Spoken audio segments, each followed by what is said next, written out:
Hi, இன்றைக்கி ஒரு evening snacks பார்க்கலாம். ஸோ ரொம்ப சிம்பிளாக 3 முட்டை மட்டும் வச்சு நம்ம செய்ய போகிறோம்.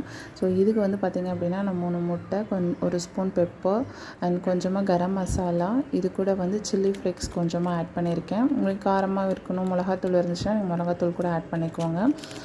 இது கூட வந்து ஒரு மீடியம் சைஸ் ஆனியன் அண்ட் ஒரு மீடியம் சைஸ் பொட்டேட்டோ, உருளைக்கிழங்கு வந்து நல்லா கிரேட் பண்ணி போட்டிருக்கேன். ஓகேங்களா, துருவி போட்டிருக்கேன். ஃபுல்லாக நல்லா மிக்ஸ் பண்ணிவிட்டு இதை வந்து நம்ம சின்னதாக வந்து சுட்டுக்கலாம்.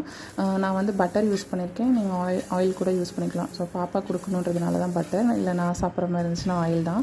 ஸோ இதை வந்து சின்னதாக வந்து நான் சுட்டு எடுத்துகிட்டு போயிட்டு பாப்பா கொடுத்தேன். லாஸ்ட்டில் நீங்கள் பார்த்தீங்கன்னா தெரியும், இவ்வளோ கஷ்டப்பட்டு நான் அவளுக்காக செஞ்சு இவ்வளோ ப்ரிப்ரேஷன்லாம் பண்ணி நான் அவளுக்கு கொடுத்தேன். கடைசியாக அவள் எனக்கு ஒரு பல்பு கொடுத்தா பாருங்கள்.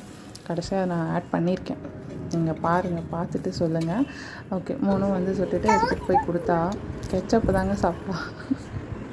எப்படி இருக்கு பார்த்தீங்களா, கெச்சப் தான் சாப்பிட்டா. கடைசியாக நான் தான் அவளுக்கு வந்து எடுத்து கொடுத்தேன், இதான் சாப்பிட்ணும் அப்படின்னு சொல்லி. ஸோ தேங்க்யூ, பாய்.